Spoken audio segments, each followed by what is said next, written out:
The most expensive thing my mother ever gave me was a piece of advice. It was free, of course, because in our house, everything of real value had to be. It cost me my youth, it cost me my heart, and in the end it cost her absolutely everything. This is a story about a debt that was never meant to be collected. It's about how the quietest people can plan the loudest revenge. If you've ever been told you're not good enough, not rich enough, or not worthy enough, then you'll understand what I had to do. Stick around and I'll tell you how I used my mother's greatest pride to completely dismantle her world, without ever raising my voice. And while you're here, do me a favor and hit that subscribe button. You don't want to miss where this goes. It all started in a small town in Ohio, one of those places that gets stuck in your teeth like old sawdust. Our town, Harmony Creek, was built on two things: the long-dead memory of a factory and the suffocating weight of everyone knowing your business. We lived in a house that always seemed to be sighing. The floors groaned, the pipes wheezed, and the air was thick with the scent of bleach and unspoken resentment. This was the kingdom of my mother, Margaret Jennings. To the outside world, Margaret was a pillar of weary resilience. A single mother who worked 2 jobs, who kept her lawn neat and her chin high. But inside those walls she wasn't resilient, she was brittle. She was a woman who saw the world not as a place to live, but as an account book where she was perpetually in the red. Every conversation was a transaction, every kindness a down payment on a future favor. She measured our lives in dollars and cents. A new pair of shoes wasn't a source of joy, but a liability. A birthday wasn't a celebration, it was an expense category. I learned to read the tightening of her jaw, the way her fingers would tap tap tap on the kitchen table, as a more accurate indicator of our financial situation than any bank statement. She had a way of making poverty feel like a moral failing, a personal character flaw that I had inherited directly from her. I was 13 and for a few fleeting weeks I forgot the rules. I forgot that our world was small and gray and calculated. I was consumed by the electric, terrifying, brilliant possibility of a school dance. It wasn't just any dance. It was the 8th grade spring fling, a night that felt like the absolute center of the known universe. And a boy, Michael Peterson, had asked me to go with him. Michael wasn't a transaction. He was freckles and a nervous laugh and the smell of freshly cut grass that clung to his clothes. He lived 3 houses down and his asking felt like a miracle. He hadn't seen the worn cuffs of my jeans or the patched-up sole of my backpack. He'd just seen me. And for the first time I felt seen. The problem, of course, was the dress. And the shoes. And the ticket. It was a trifecta of expenses that I knew was impossible. But hope is a stubborn, foolish thing in a 13-year-old's heart. I spent 2 weeks working up the courage, rehearsing the conversation in my head. I'd offer to do more chores, to give up my allowance for the rest of the year, to pay her back with every penny I earned from babysitting. I found her in the kitchen, surrounded by a mountain of coupons she was meticulously cutting from the Sunday paper. The snip snip snip of her scissors was the only sound. The setting sun cast long shadows across the linoleum, making the room look even more tired than usual. I stood in the doorway, my hands clammy. "Mom." Her scissors paused mid-snip. She didn't look up. "What is it, Anna?" "I'm busy. There's a school dance," I stammered, the words feeling clumsy and loud in the quiet room. "The spring fling. Michael Peterson asked me to go." Now she looked up. Her eyes, the color of a winter sky, did a slow, deliberate scan of my body. It wasn't a mother's glance. It was the look of an appraiser examining a piece of damaged goods. She took in my hand-me-down sweater, my scuffed sneakers. She saw the hope in my face and to her, it was just another liability. "A dance," she said, her voice flat. She put the scissors down, the metallic click echoing off the countertops. "And what are you planning to wear?" Maybe we could find something at the thrift store?" I offered, my voice getting smaller. "And I can pay for the ticket myself. I have $8 saved." She let out a short, sharp sound that wasn't a laugh. It was the sound of a lock clicking shut.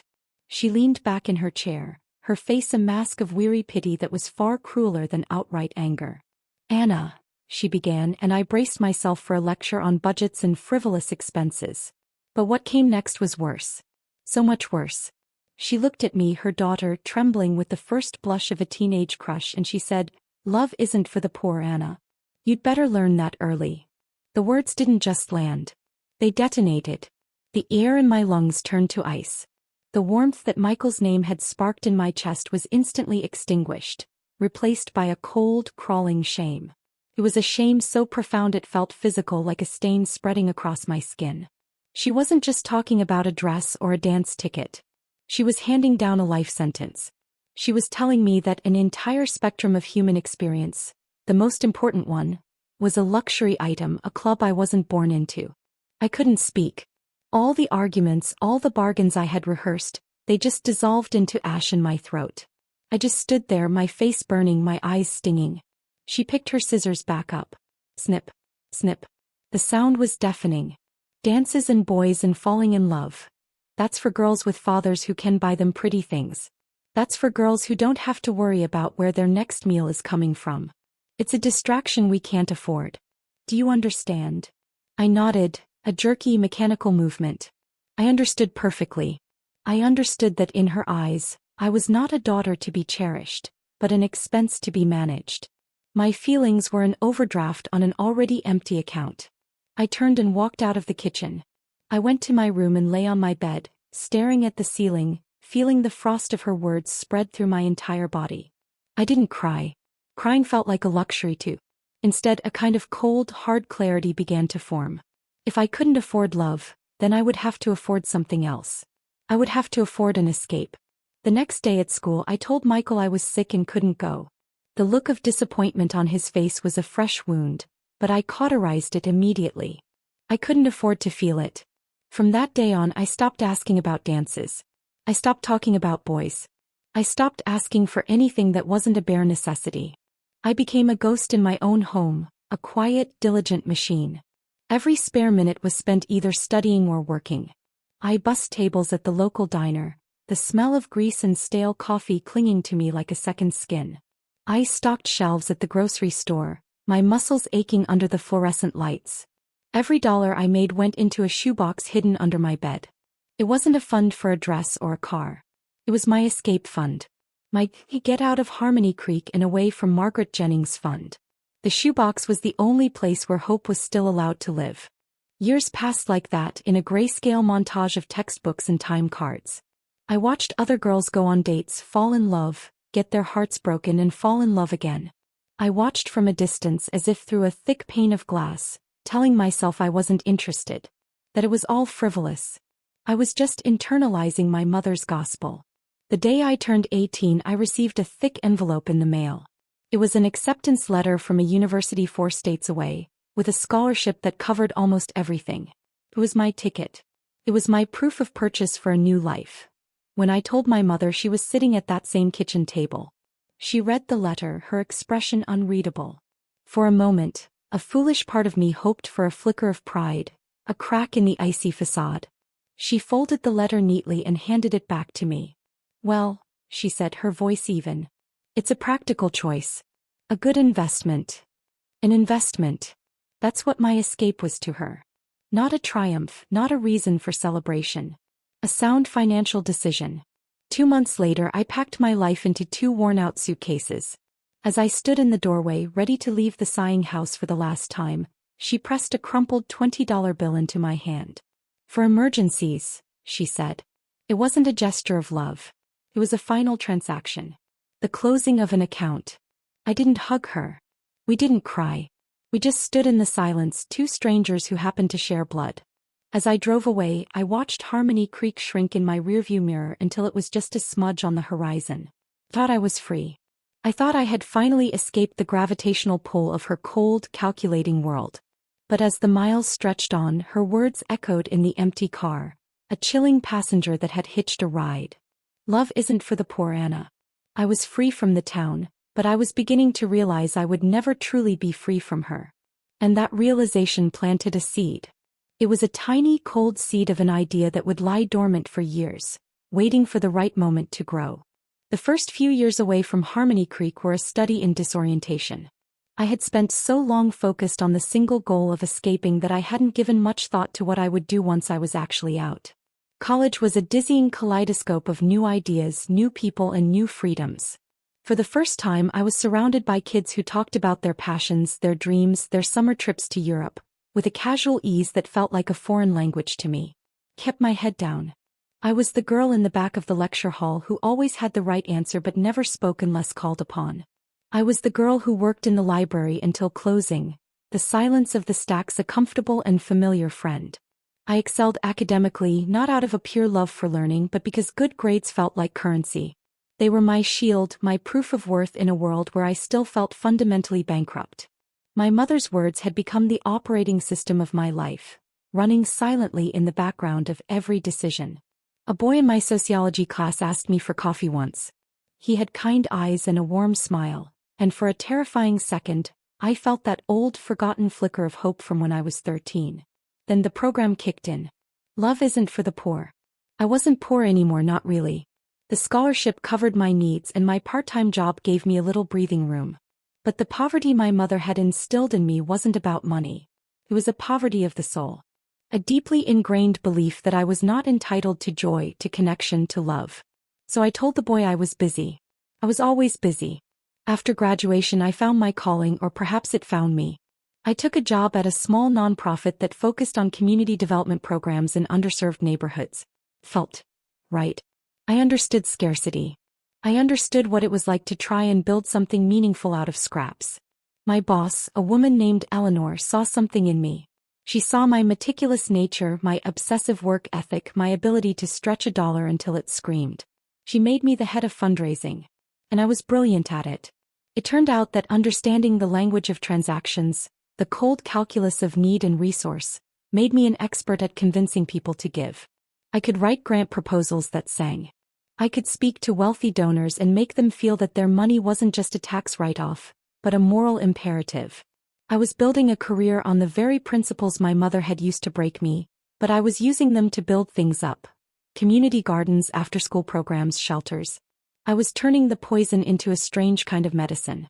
All this time my contact with Margaret was virtually non-existent.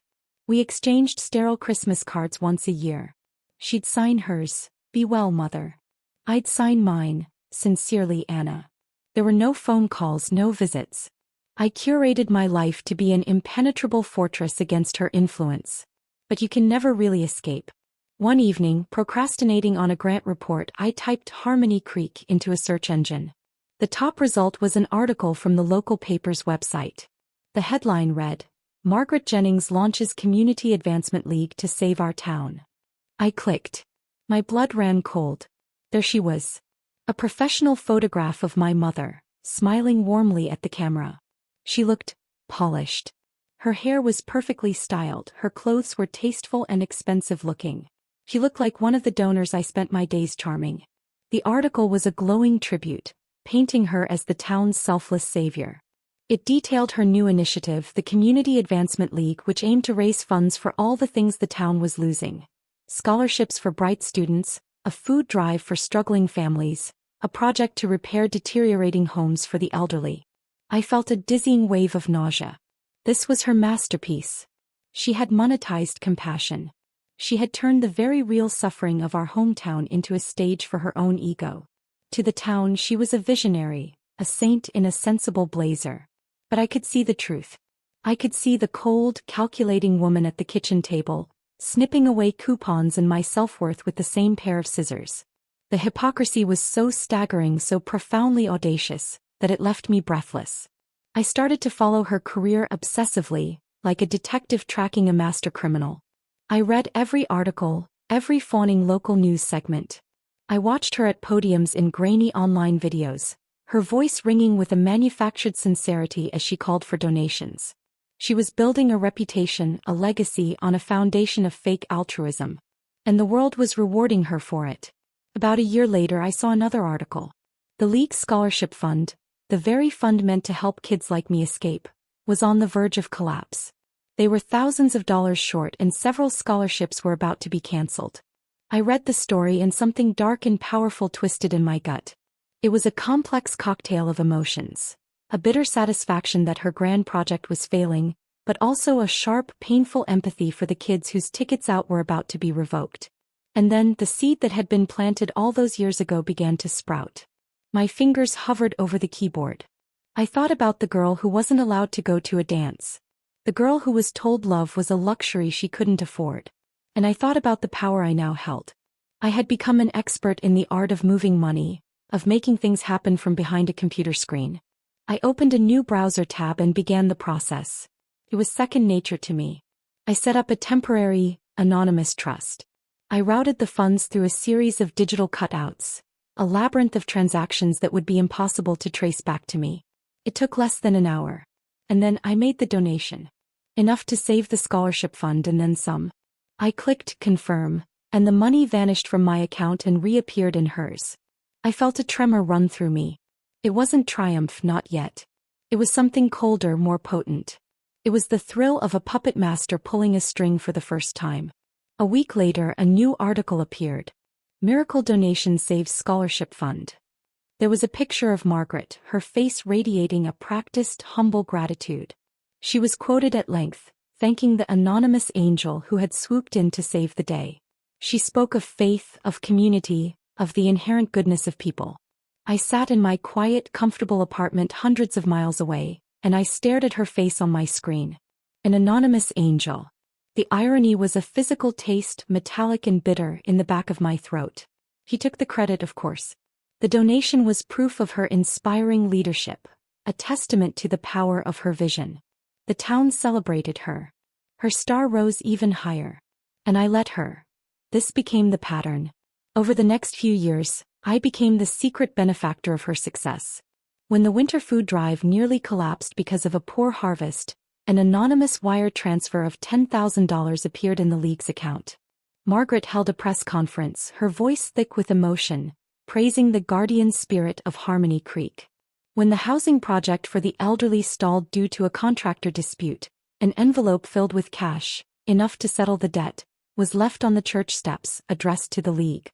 Margaret gave an interview from the front porch of a newly repaired home, calling it an act of divine providence. With every secret rescue, her legend grew. And with every fawning article, every public thank you to her anonymous savior, my resolve hardened. I was her ghost, the invisible engine powering her ascent. I was propping up the entire glittering facade of her life, and she never had a clue.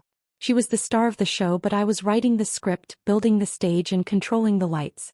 She thanked an anonymous angel, a guardian spirit, divine providence. And in that moment, as I watched her preen for the cameras, I realized I was no angel. I was a ghost, and I was just beginning to learn how to haunt her. The real payment for her advice all those years ago was just beginning to come due. The years that followed were a masterclass in patient, invisible warfare. My life developed a strange, bifurcated rhythm.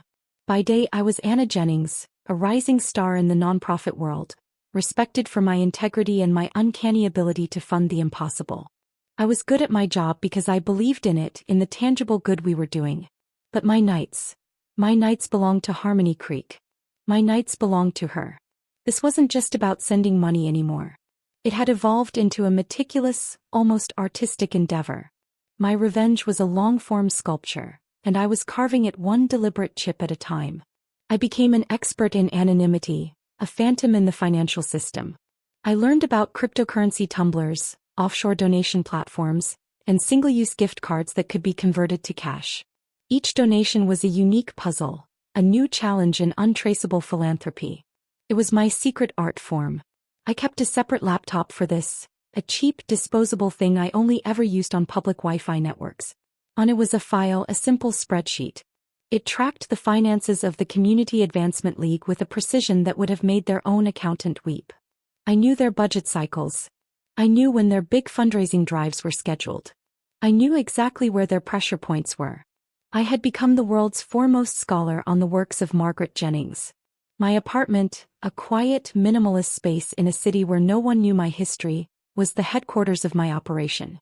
I would sit there in the blue glow of the monitor, a glass of wine on my desk, and I would watch. I'd see the town's economy begin to dip, and I'd know the food bank would be hit in 3 months. So I'd prepare. I would orchestrate the crisis and the salvation in the same breath. I'd let them get close to the edge, close enough for Margaret to feel the panic, to have to stand up at a town hall meeting and deliver a somber, worried speech. I wanted her to feel the fear of failure.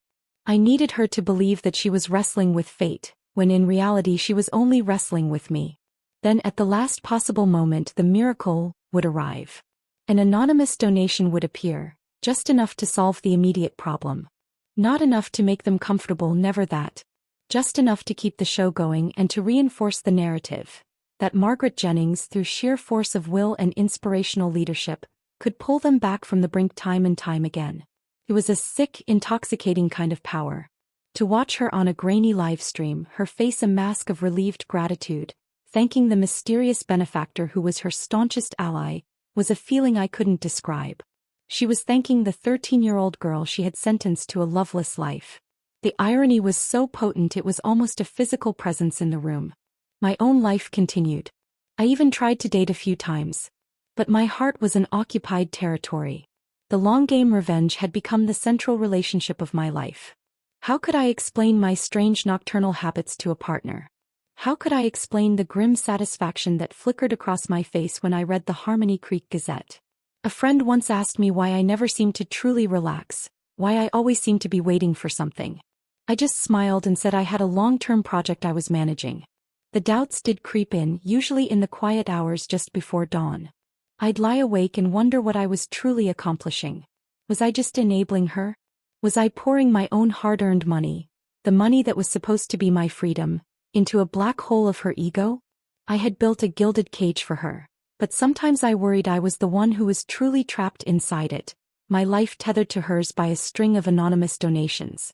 But then I would see a picture of a kid who got one of my scholarships, his whole future ahead of him. Or I'd read a letter to the editor from a senior citizen, thanking the league for fixing her leaky roof. I wasn't just fueling her pride, I was doing real, tangible good. I was proving in the most concrete way imaginable what she had tried to deny. That compassion, that generosity, that love, was not the exclusive domain of the rich. It could be wielded by a girl from a sighing house who had been told she was worth nothing. I was reclaiming the word. And that made it worth it. Then came the Great Recession. It started as a tremor in the national news and quickly became a seismic event that shook the entire country. For Harmony Creek, already on unstable ground, it was a catastrophe. The last remaining factories announced layoffs. Storefronts that had been there for generations were boarded up. The well of private donations which Margaret had come to rely on, dried up almost overnight. This was different. This was not a small localized crisis I could solve with a single well-timed wire transfer. This was a systemic collapse. And for the first time in my campaign I did nothing. I watched from afar as the cracks in her empire began to show. The League's summer festival was cancelled. The housing project was put on indefinite hold. An article came out with a headline that made my heart hammer against my ribs. Community Advancement League on brink of insolvency. I read about emergency board meetings, about desperate failed fundraising calls. I saw a picture of Margaret leaving a town hall meeting, and for the first time the polished mask was gone. She looked old. She looked tired. Looked afraid. The silence from her guardian spirit was deafening. The town started to whisper. Had the well of goodwill finally run dry? Was Margaret Jennings not the miracle worker they thought she was? Her legacy, built on a foundation of my money, was beginning to crumble. I waited. This was the endgame. All the years of planning, all the secret donations, had been leading to this single moment of inaction. My power was no longer in giving. It was in withholding. I knew her pride. I knew her terror of appearing weak, of failing publicly. But I also knew she was a survivor. She would exhaust every other possible option before she would ever consider the unthinkable. For 3 weeks I heard nothing. I checked the news site every hour. The stories grew more dire. The League was days away from having to shut its doors for good. Margaret had become a ghost in her own town, reportedly working from her home, refusing to speak to the press. My own life felt surreal. I went to work, I wrote grant proposals, I smiled in meetings. But inside, I was a tightly coiled spring of anticipation. Every time my phone rang with an unknown number, my entire body would jolt. Finally, on a Tuesday evening, it happened. I was sitting on my couch reading a book when my personal cell phone buzzed. It was an Ohio area code. An unknown number. I stared at it. My throat went dry. This was it. The moment of reckoning. She had found my number somehow. A relative, an old family friend, it didn't matter. She had broken. She had surrendered. My thumb hovered over the screen. I could ignore it. I could let her fall.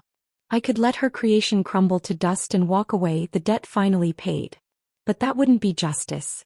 Justice wasn't watching her fail. Justice was making her understand why she failed. I let it ring a second time, a third. I wanted her to wait.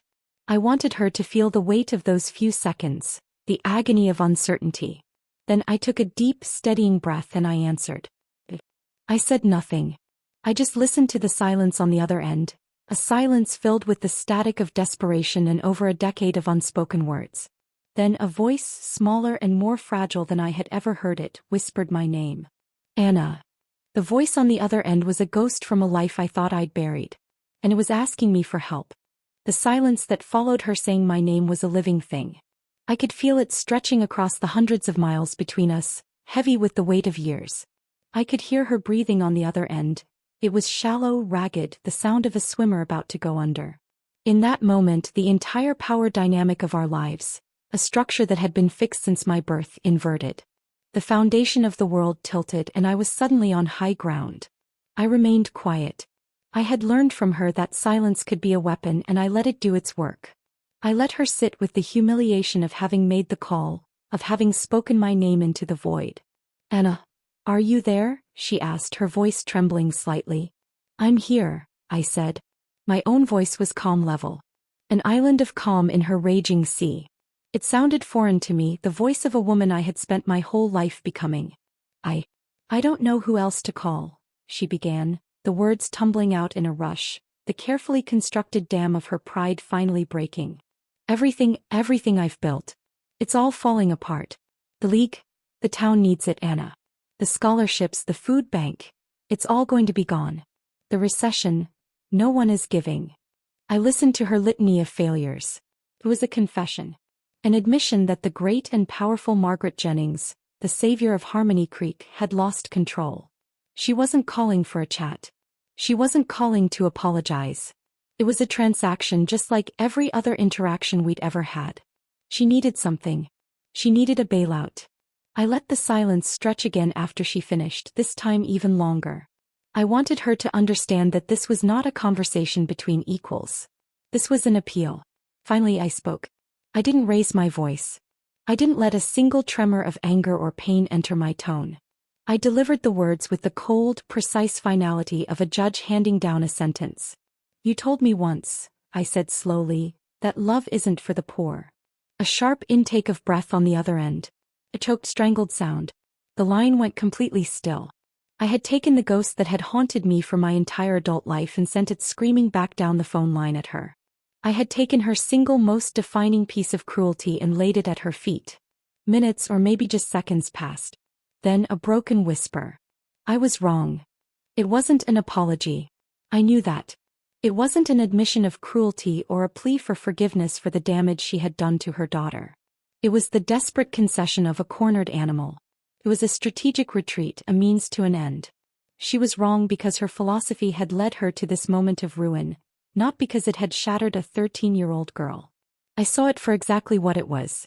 But it was also the first crack I had ever seen in the wall of her certainty. And it was enough. I closed my eyes, picturing her in that same kitchen at that same table, the ghosts of our past swirling around her. It doesn't matter if you were wrong, I said, my voice still unervingly calm. Because I've been proving you wrong for years. What are you talking about? She stammered. And then I began the accounting. I've been helping you all along, I said. Every anonymous donation that kept your work alive. It was me. I let that hang in the air for a moment before I started listing the charges. The scholarship fund 5 years ago. The one that was about to be cancelled? That was a trust one set up. That was my money. A faint gasp. The winter food drive that almost collapsed? The $10,000 wire transfer that appeared out of nowhere? That was me. The housing project for the elderly, I continued, my voice relentless. The contractor dispute that was going to shut you down. The envelope of cash left on the church steps? That was me, Mother. I listed 3 more. Smaller ones she had probably almost forgotten, but I hadn't. I had every receipt, every confirmation email, every single dollar accounted for in my memory and in my spreadsheet. I was the architect of her success and the sole witness to her fraud. With every sentence I was dismantling the myth of Margaret Jennings brick by brick. I was stripping her of her divine providence, her guardian spirits, her anonymous angels, and leaving her with the cold, undeniable truth. Her entire legacy was built on the charity of the daughter she had emotionally abandoned. The silence on the other end was absolute. It was the silence of a universe collapsing. I could practically feel her world shrinking, her carefully constructed identity as the town's matriarch turning to dust. The power, the prestige, the public adoration, it was all a gift from me. A gift she never knew she had received. Finally, after what felt like an eternity, a single whispered word emerged. It was the only question that mattered. Why? I leaned back on my couch. The final transaction was at hand. This was the payment I had been waiting for my entire life. Because love is for the poor, I said, and for the first time, a tremor of emotion entered my voice. The raw, aching truth of a wounded 13-year-old girl finally speaking her mind. It's for the broken and the struggling and the forgotten. It's for everyone. I just wish you'd told me that when I was 13. I didn't wait for a response. There was nothing more to say. The debt was collected. The books were balanced.